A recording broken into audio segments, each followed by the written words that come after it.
Hey guys, it's Gnosis the God with a DC Universe Online commentary, and today I'm going to be showing you the fastest way to raise your combat rating in DC Universe Online.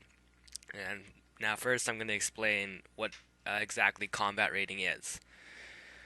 So, if you go into your inventory and go to stats and scroll down to the bottom, you'll see combat rating and PvP combat rating.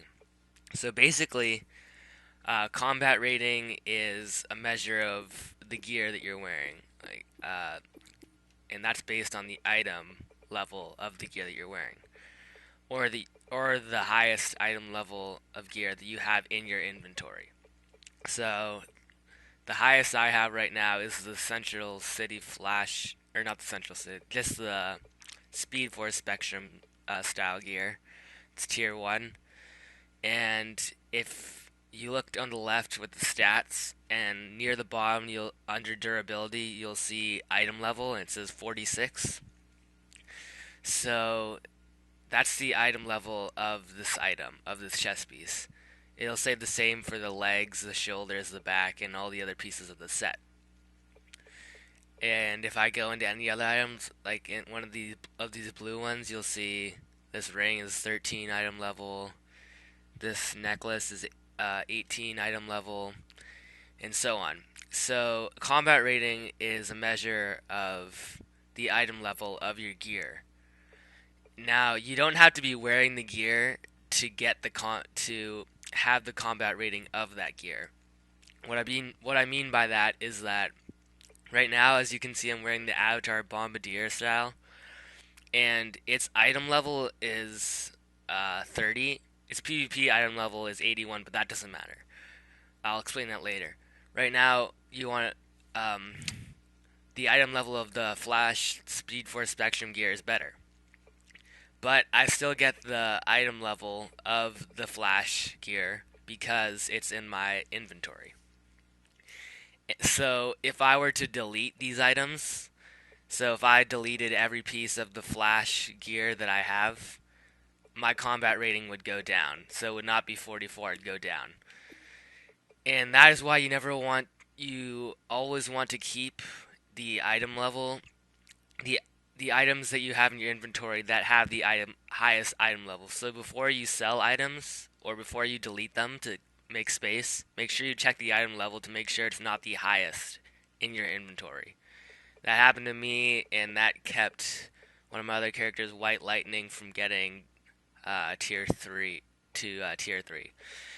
Now, so I was saying, from getting to tier 3. So, pretty much, as your combat rating goes up, you'll be able to access further missions in your on duty tab.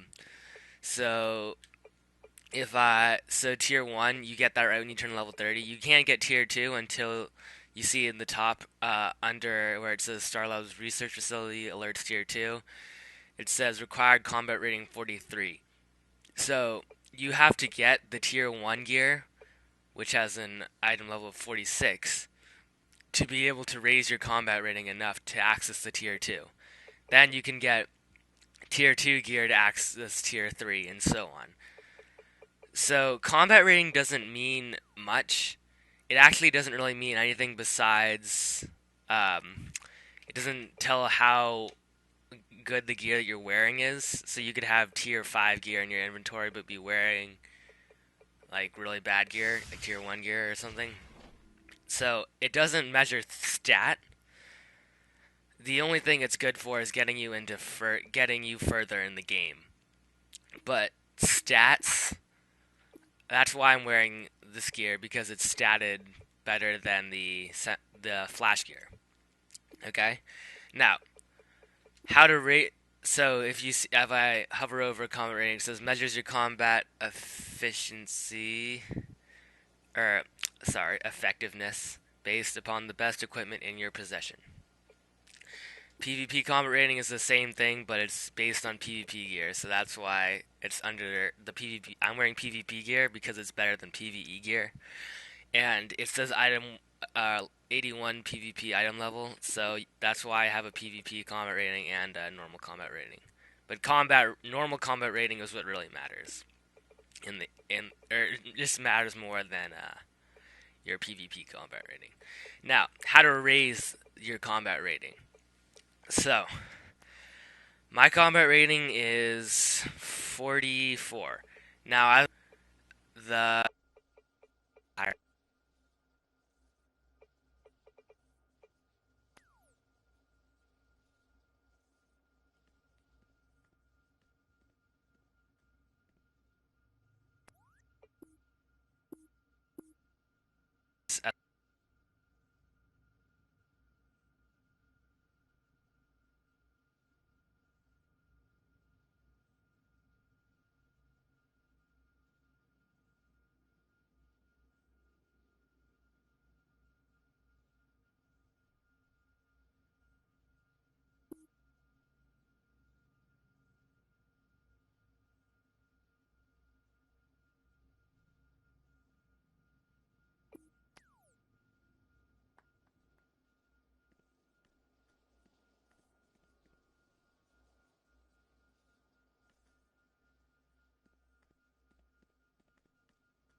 This armor packs a lot of power.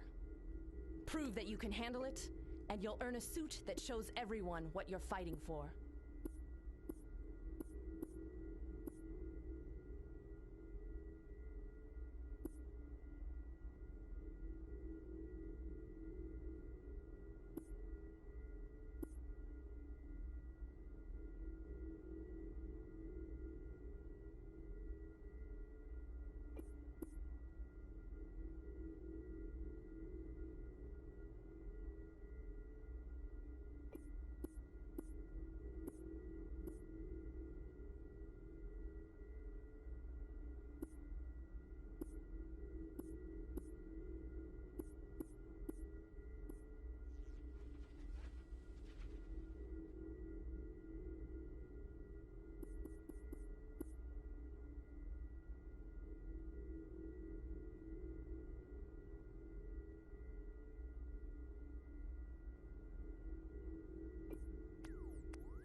So, ready to kick some butt?